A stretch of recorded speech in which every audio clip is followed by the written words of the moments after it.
Assalamualaikum warahmatullahi wabarakatuh. Saya Angelika Sani Silaban dengan NIM 210420008. Nah, di sini saya akan menjelaskan mengenai teknik komunikasi, ada pembahasannya.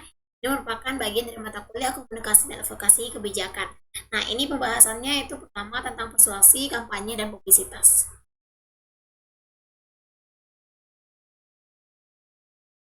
Nah, teknik komunikasi persuasif, kampanye, dan publisitas ini merupakan strategi yang digunakan untuk membuat konsep, ide, atau gagasan perilaku seseorang serta hubungan kegiatan antara komunikator dengan komunikan. Nah, ini bertujuan agar perilaku penglihatan pendengar atau komunikan dapat dipengaruhi oleh teknik ini. Nah, biasanya sering digunakan dalam kampanye atau publisitas untuk mengubah suatu pendapat perilaku penglihatan terhadap orang lain. Nah, komunikasi persuasif, kampanye dan publisitas ini merupakan tiga aspek yang penting dalam suatu komunikasi, pemasaran dan strategi media. Nah, masing-masing ini memiliki karakteristik unik dan teknik spesifik yang bertujuan untuk mempengaruhi persepsi dan perilaku target dari audiens. Nah, teknik komunikasi persuasif, kampanye, dan publisitas. Kita jelaskan masing-masingnya. Kalau persuasif, itu proses yang dirancang untuk mengubah sikap atau perilaku melalui penyampaian pesan. Nah, biasanya ini pada komunikasi persuasif ada tahapan yang harus diperhatikan, yaitu bujuk, memberikan perhatian, pemahaman, dan berubah sikap spesifik. Bisa dikatakan adalah perubahan sikap komunikan ini harus spesifik. Nah, teknik dalam komunikasi persuasif meliputi prinsip resiprokalitas. Itu orang cenderung memiliki balas budi. Dalam komunikasi ini berarti memberi sesuatu yang berharga. Terlebih dahulu informasi, sampel gratis, atau pengalaman yang sebelum meminta audiens untuk bertindak. Nah, selanjutnya ada konsistensi, itu orang cenderung bertindak konsisten dengan apa yang telah mereka janjikan atau apa yang telah mereka mulai. Nah, membuat audiens berkomitmen secara publik dalam bentuk yang bisa dilihat ini dapat meningkatkan kemungkinan mereka untuk membantu komitmennya.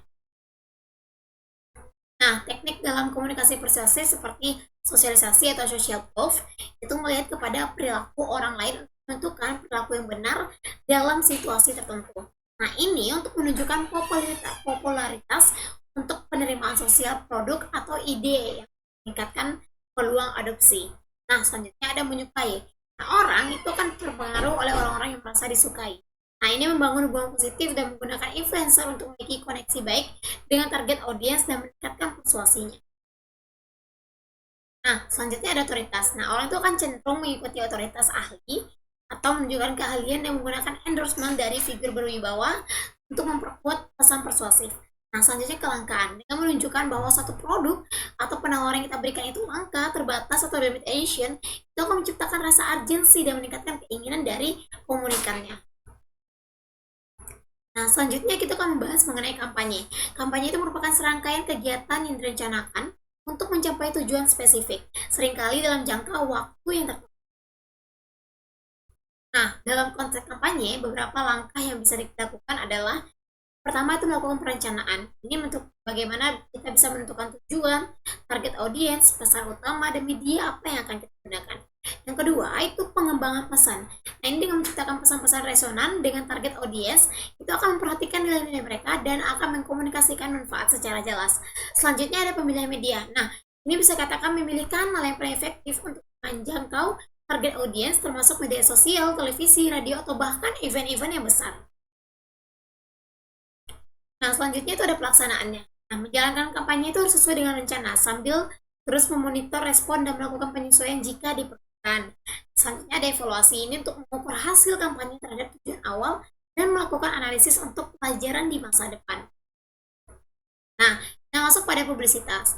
Publisitas itu upaya untuk mendapatkan cakupan terhadap media atau perhatian tanpa harus membayar uang, waktu, dan iklan. Nah, biasanya teknik publisitas ini ada siaran pers atau penulisan dan distribusi siaran media untuk mengumumkan berita atau peristiwa-peristiwa yang mungkin dianggap penting. Yang kedua, itu media relation. Itu membangun hubungan positif dengan jurnalis atau outlet media untuk mendorong mereka meliput cerita atau kegiatan kita. Yang ketiga, itu event. Dengan mengorganisir acara menarik bagi media untuk meliput, meluncurkan produk, konferensi, atau kegiatan-kegiatan amal lainnya. Selanjutnya ada sosial media. Ini manfaatkan platform media sosial untuk menciptakan buzz dan mempromosikan berita atau acara secara viral. Nah, masing-masing dari teknik ini membutuhkan pemahaman mendalam tentang audiens. Biasanya, kreativitas dalam menyampaikan pesan dan kemampuan untuk menyesuaikan strategi itu berdasarkan umpan balik dan hasil yang didapatkan. Biasanya pengguna efektif dari teknik-teknik ini dapat meningkatkan kesadaran merek, membangun reputasi, pada akhirnya mempengaruhi keputusan pembeli untuk memberikan dukungan terhadap suatu ide atau inisiatif yang akan kita berikan. Nah, kampanye dan publisitas itu baik dalam konteks politik atau pemasaran itu menggunakan teknik komunikasi persuasi, yang mana untuk mengubah pendapat, perilaku atau penglihatan orang lain terhadap suatu informasi yang akan diberikan. Contohnya, dalam kampanye ketua organisasi, calon ketua itu harus memikirkan cara agar anggota organisasi itu percaya dan terpengaruh akan kampanye-kampanye yang akan dilakukan oleh si ketua tadi.